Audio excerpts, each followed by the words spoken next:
Hey, how's everyone doing? Today, I'm going to be showing you how to complete the Blood of the Dead Easter egg solo and co-op. This is a very hard Easter egg for solo players, so I will try to be as detailed as possible without making the video too long. So let's get our hands dirty. Before we start the Easter egg, there's a couple things we can do in the menu. For starters, your starting weapon should be the Strife with the stiletto knife attachment. If your gun is not level 13 for the stiletto knife, just use the Mag shotgun. In reality, it doesn't matter which one you bring, but the Strife will give you more points early on in the match, so you can do things earlier on in the game. For perks, you should use Dying Wish, Stamina Up, Winner's Wail, and Victorious Tortoise. Specifically in the modifier slot should be Stamina Up for the unlimited sprint ability, but I didn't do this in my game, so it's up to you. If you don't have any of these perks unlocked because you're not a high enough level, it really doesn't matter. These are just really good perks to have because they do help out a lot. Equipment doesn't really matter because you won't have it for most of the game, so you can pick whatever you want to put in this slot. For your specialist weapon, it's almost essential that you bring the Path of Sorrows because it allows you to run faster and have a temporary zombie blood effect when it's level 3. Now for elixirs, you pretty much have to bring Temporal Gift, and the other three are your pick. I brought Undead Man Walking, Shopping Free, and Perkaholic, but you do not have to use these ones. The only one you have to use is Temporal Gift. Pretty much just bring in any elixirs you think would be useful during this Easter egg. Finally, a talisman is not required, but I recommend bringing in the supercharged crystal for an automatic level 3 specialist weapon, which we will need for later, so it just saves time. Again, if you don't have it, it's perfectly okay. You don't have to use one, or you can bring a different one if you want to. With all that out of the way, let's jump on into step 1. This is going to have you turn on power, and there are going to be two different power switches. The first one is in the powerhouse here. The second one is in building 64 by the docks here. Inside this power room, there will be 3 switches and you have to flip one of them. Also, every game, the switch you have to flip will change. Before moving on to step 2, I'm going to show you how to build and get everything we're going to need first, and then we can begin on the Easter egg. I find this to be way easier than having to explain how to build and get things in the middle of Easter egg steps. It makes it just way more confusing. First up is the shield. There are 3 pieces, and 2 of the 3 pieces have 3 different spawn locations. The key will drop after killing the first Brutus, and to get this as early as possible, shoot Brutus after leaving the catwalk and he will spawn in immediately. If you don't do that, another Brutus will spawn in after flipping the second power switch. Once he dies, you can pick up the key. The spectral essence will be on one of the old afterlife boxes in the library here, outside the showers here, and outside the warden's office here. The door is found by the spiral staircase leaning on this wall, in the doorway that's blocked off, or leaning against these stairs right outside.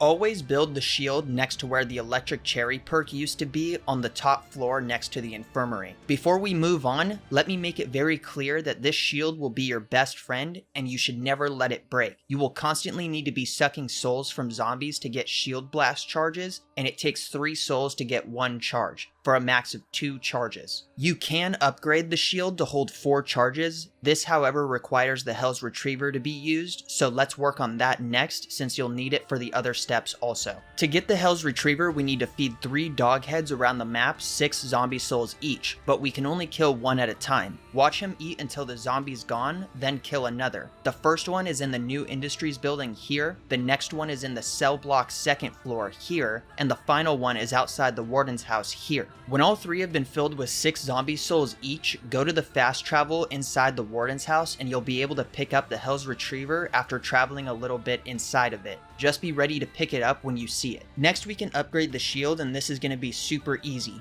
Go to the box and spin it until you get the teddy bear. In this game, it's going to be a lock. When you get the lock, pull out your shield and use the suck ability on it until the center turns from orange to white, then throw your Hell's Retriever at it. The lock will come to you and upgrade your shield, now allowing you to hold 4 charges. Next, we're going to work on getting the spoon, which is required for the 3rd step of the Easter egg. To prepare, you'll need to get 2 shield blasts for this. To start, head over to the warden's office and stand next to the perk at an angle and look through your shield. 3 numbers will appear on the walls, and you need to remember these numbers by writing them down, or if you have great memory, then great. The 3 numbers you get are going to be different and random in every game, but when you do have them, make your way to the bottom of the spiral staircase and unlock this gate with the warden's key. When it is unlocked, shield blast the 3 panels and interact with the 3 until they are set on the numbers that you got from the warden's office. Now make your way to the bottom of the docks and shield blast this electrical panel to make the crane rise out of the water. When it's directly overhead and it stops moving, throw your Hell's Retriever at it to make a hand holding a spoon fall on this box. Then just pick up the spoon. The next item on the list is going to be the Blundergat. This is not required but makes the run so much easier for solo players, and there's two ways of getting the Blundergat. The first way is spinning the box until you get it, or you can collect 5 skulls hidden around the map with the Hell's Retriever to get it. The first skull is outside the library in this cell with an actual skull inside it. Next is on the roof in this back corner on the corner of this box. Next is right outside of spawn in the middle of this staircase. Next is at the docks to the left of that electrical panel on this support leg, and finally outside the Warden's office on this phone pole. When you get all 5, the Blundergat should come out of the Warden's desk and you can just pick it up from there. The next thing we're going to work on is upgrading the Blundergat into the Magmagat. This is good for certain steps because when shot at the ground, it attracts all zombies in the immediate area, killing them kind of like a mini monkey bomb. To start this, go inside the Warden's house and place down the Blundergat in this fireplace. Now you need to get kills until all 3 skulls on top of the fireplace are glowing with a blue flame. When this happens, place down the essence at the fireplace. Wait a second and then pick up the tempered Magmagat. Do not shoot this weapon or switch weapons because we're not done. If you do either of those things, you'll need to go back to the fireplace and place the essence again. As you'll see me doing here, you're going to need to run a specific path running very close to these barrels that have a blue fire inside of them. You'll see the locations as I'm explaining this too, so don't worry. The tempered Magmagat will be cooling down as you hold it, and you can't let this happen or you'll need to do the essence thing again. Running by the fires heats it up long enough for you to make it to the next barrel to reheat the weapon. You need to keep running until you make it from the Warden's house to the new Industries building and place down the tempered Magmagat inside this machine, and a couple ghosts will come out and work the machine. When it's over, you'll be able to pick up the Magmagat, but it takes like a minute before you can do so. Finally, the last thing you're going to need is a monkey bomb. And once again, there are 2 ways of doing this. First is hitting the box until you get it. Second is getting kills with a tier 3 specialist weapon next to this monkey statue outside the library underneath the stairs. I have heard that it can be a tier 2 specialist weapon, but to be on the safe side, get it to tier 3 or bring in that talisman I mentioned earlier. When you do this, souls will go into the monkey and you'll need to keep doing it until the eyes are glowing red. When they are, shoot it once and it will fly up and disappear. Go back to spawn and monkey bombs will be waiting for you on this table to pick up. Now that we're finally caught up on shit that we're gonna need, we can move on to step 2. For this, we can activate Pack-a-Punch.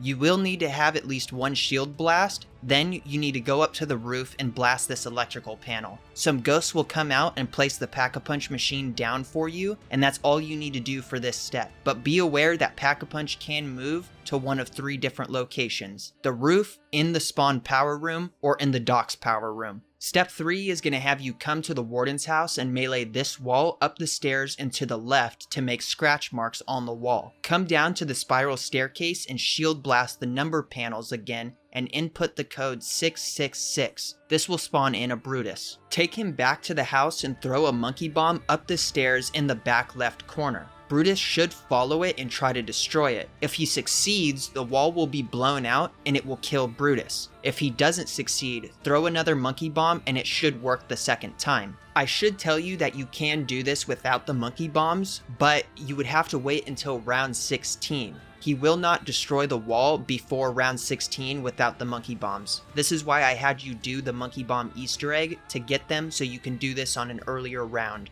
Go inside the hidden room and activate this lever to reveal the Warden's dead body in a kinda cool way through an in-game cutscene. When you're ready to leave the room, pick up this red orb on the corner of this table. After you do this, go pick your Hell's Retriever back up because you'll need it again later. Step 4 starts with going to the spawn room and placing down that orb on this board. Directly behind you, the Chronorium will be laying on the ground and you need to interact with it. When you do this, a ghost of a seagull, which is actually the Weasel's ghost, will take the Chronorium from you. You're going to need to find this seagull hidden around the map 4 times on 4 different rounds. You will only be able to see it when looking through your shield's spectral vision, and there are about 42 spawn locations for the bird. It's going to be a very long video if I show you all 42 locations, so I will show you the most common spawns right now and upload a video at the same time as this that goes through all of them if you still can't find it. One more thing, if you're in the general area of where the bird is, then you will hear it making noise, so that's your hint to look in that general area.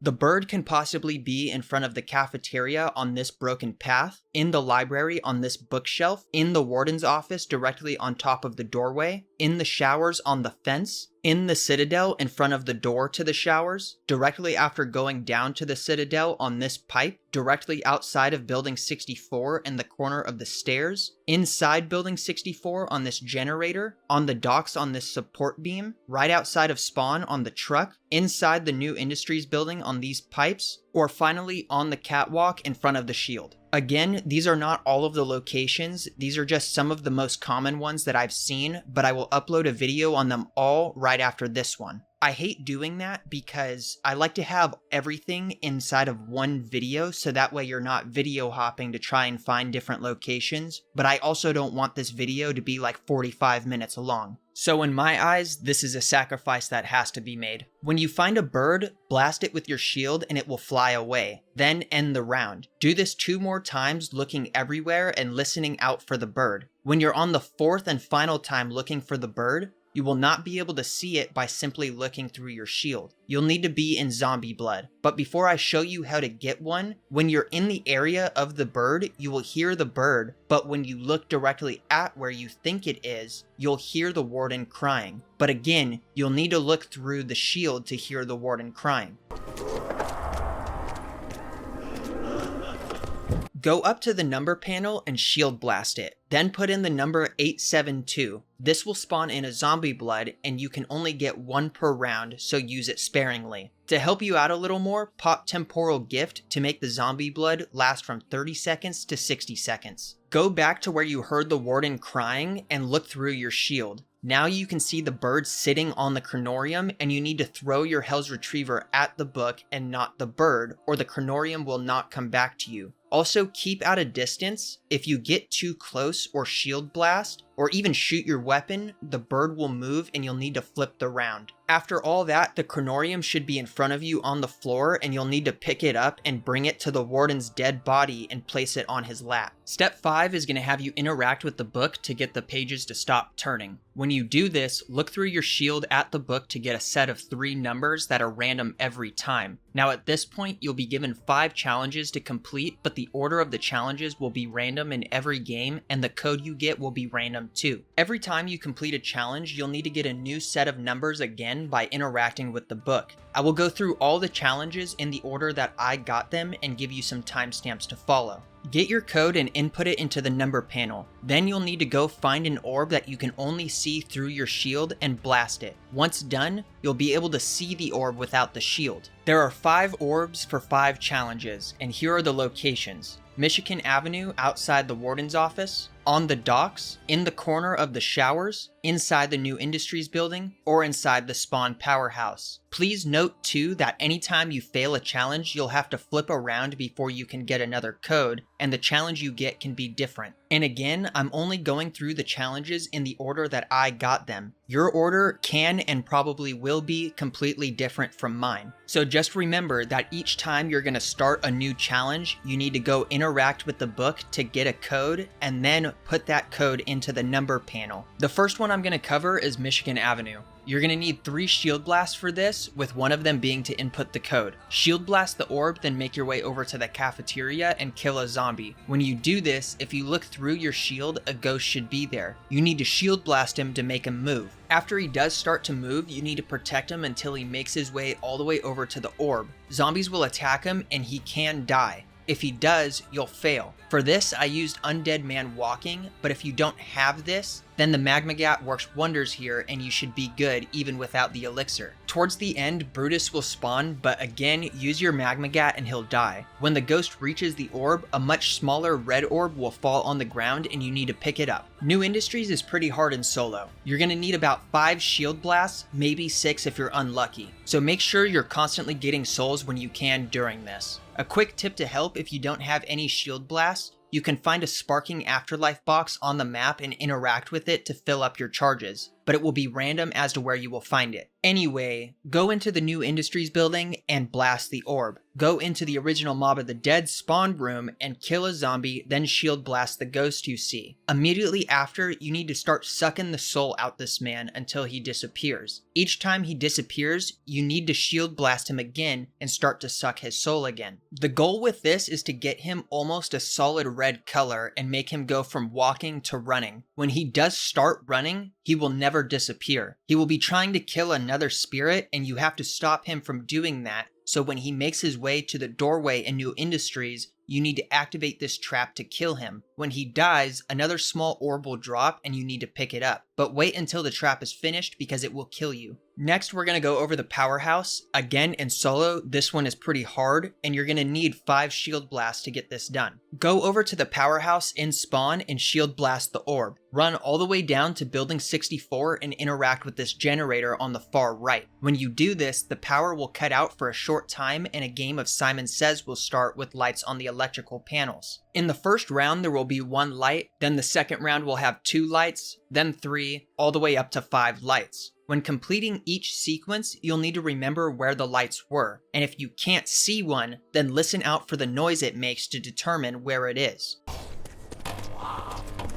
This happens fast, so be alert at all times to finish this. When you have completed all 5 rounds, 3 lights will turn on for a very short amount of time and you need to remember these lights. A 4th one will turn on and be flashing, but it's there to make you think it's important, so long story short, it's not important. These 3 lights will have little symbols attached to them and you need to write them down. To make this easier, I found this guide that shows you all the symbols from all the lights. They have a number attached to them so you can write down that number instead of drawing the symbol. The bottom row of symbols will be used for later. When you have your symbols and you're sure they're right, grab this punch card sitting on the table and bring it into the spawn room. Insert the punch card into the computer and monitors will turn on. You need to locate the symbols that you got from the 3 lights and interact with the 3 monitors that have those symbols. This will give you 3 more symbols and these symbols will have letters attached to them in the key. Write them down and then make your way over to the powerhouse. When you look through your shield at power, you will see a ghost that is trying to pull down levers. These levers will have the new set of symbols right underneath them and you need to shield blast the ghost as he's moving to the symbols you wrote down.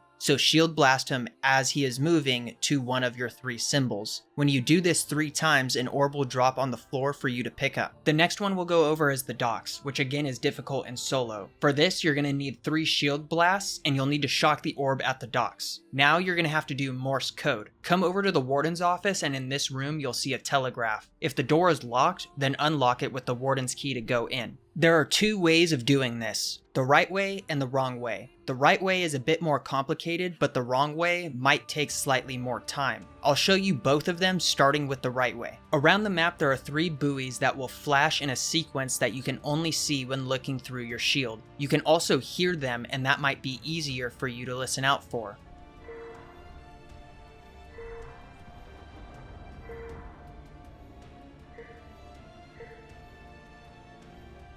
The locations are as follows. To the left of the gondola on the top floor, to the left of the catwalk going towards spawn, and in spawn looking out the window. Looking at this key, each buoy will flash a 5-number sequence, and you have to look at all the buoys, then add together the numbers. But let's say you miss what the code is because you didn't see it or you missed a few of the numbers. Well, you could just stop looking through your shield and then start looking again, and that will automatically restart the code for that specific buoy, or you can just wait until it finishes and then it will restart again shortly after. The dashes will be flashes that last about 3 seconds or longer, and the dots will be very short, only lasting about a second or less. For example, In my game, I got 21 for my number, so then you would take the Morse code for 2 and 1, then put it together to make the Morse code for 21. When you get your code, go to the telegraph and apply the same logic. Your dashes will be held for 3 seconds or longer, and your dots will be held for a second or less. If you mess up or leave the room at any point, and yes, you cannot leave this little room, then just restart putting in the code. To know you failed, the warden will laugh, and when he's done, you can start putting the code back in. Oh, good! My pupils won't stop dilating. They'll eat my whole head soon! The action, the recoil, the sound!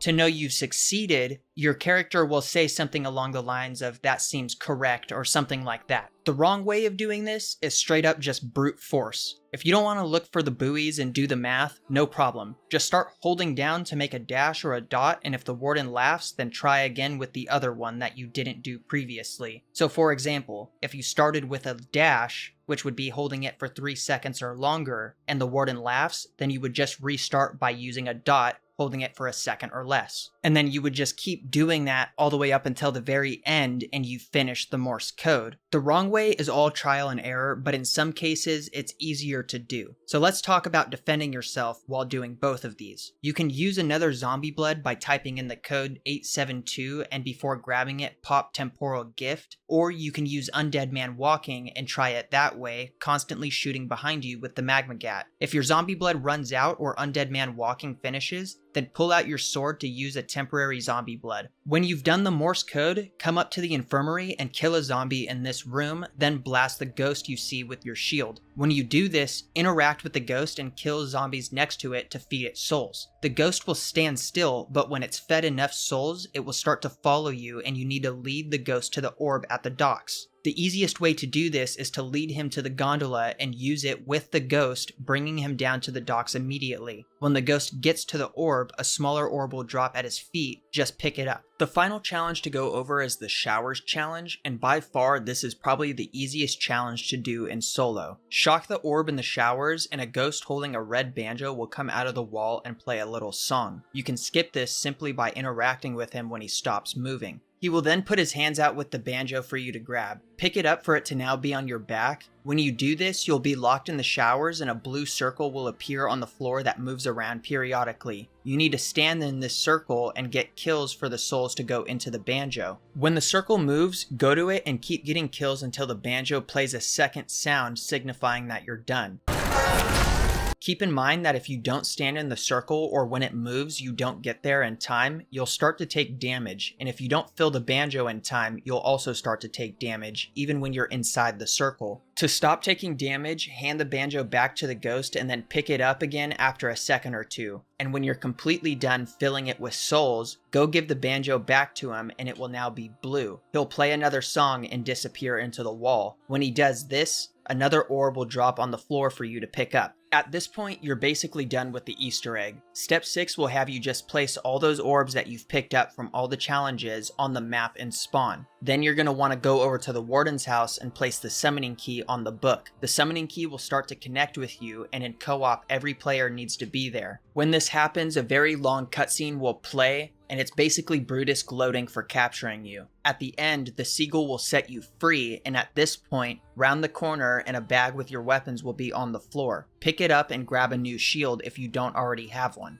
And since we built the shield next to where the electric cherry perk used to be, it should be right there with you. The goal of this is to follow the seagull all the way back to spawn, but along the way you're going to see a bunch of Brutuses that you'll need to kill, and you can either take them out silently by letting the seagull kill them and just kind of closely watching from behind, or you can go in loud and just kill them on your own. It really doesn't matter. When you get back to the entrance of the spawn, Brutus will be standing there and he'll make himself bigger. Then, 3 of the 4 original Mob of the Dead crew members will go and attack him, and they'll fly away with him. At the Warden's feet, he'll drop another red orb. Just pick that up and then bring it back to the map and place it down. The map will now burn away and a door will open revealing a 5th cryogenic pod, and a door will open to the right of that also. Now you can do the boss fight, which is way easier than the rest of this Easter egg, but you'll need at least 2 shield blasts, and if you feel that you need some better weapons or a new shield, then go do that. When you're ready for the boss fight, go into the secret room and 4 lights will be on the floor at the top. You need to stand on one and interact with the steel door in front of you to make it inside the boss arena. In co-op, everyone will need to be there and standing on a light. If the door doesn't open or there is no prompt in solo, try standing on a different light than the one you chose. When you're in the boss fight, there will be 2 phases. The first phase is just killing 4 Brutuses. After that, a max ammo and a carpenter will spawn, and a large Brutus will spawn in with a red field around him. You need to stand inside that field without leaving, because if you do, you'll start to take damage, and you need to shoot the 3 red orbs surrounding him until they break. When they do break, you need to turn around and wait about a second or 2, then shield blast the top of the dark mechanism. The second phase is the exact same thing, but this time you'll need to kill 8 Brutuses before the large one spawns in. Once again, stand in the red field and destroy the 3 red orbs, then shield blast the top of the dark mechanism. One more quick thing before we move on. If at any point you don't get the max ammos and the carpenters or the large Brutus to spawn in, even though you killed the 4 Brutuses or the 8 Brutuses, just kill everything on the map and then they should spawn in. Now, when all that has been done, in co-op, whoever is playing as Richthofen needs to step into the dark mechanism while the other players survive. In solo, if you are Richthofen, step into the mechanism. If you're not Richthofen in solo, the game will spawn in a bot playing as him to complete the step, so either way you should be fine. Whoever is Richthofen will get a small cutscene of Great War Richthofen coming out of the cryogenic pod, and then you'll be playing as him. Run up to the steel door once again and interact with the door when all his quotes are finished. He will use the fire staff crystal to cleanse the surrounding area, and all that's left is to kill the large Brutus. When you do kill the large Brutus, you will finish the Easter egg and the cutscene will start to play. You will also receive the achievement Most Escape Alive. I really want to thank all of you for watching. I know that Blood of the Dead is a stressful map in solo, but I'm sure that with the tools I've given you, you'll be able to do this Easter egg. My next video is going to be the classified Easter egg guide, and boy do I have a surprise for you. One more quick thing, I'm sorry that I had to include the bird step in a different video, but I promise this is the only time I'll ever have to do that, because let's be honest, 42 spawn locations for a fucking bird is ridiculous. Anyway, I hope you all have a great day, bye.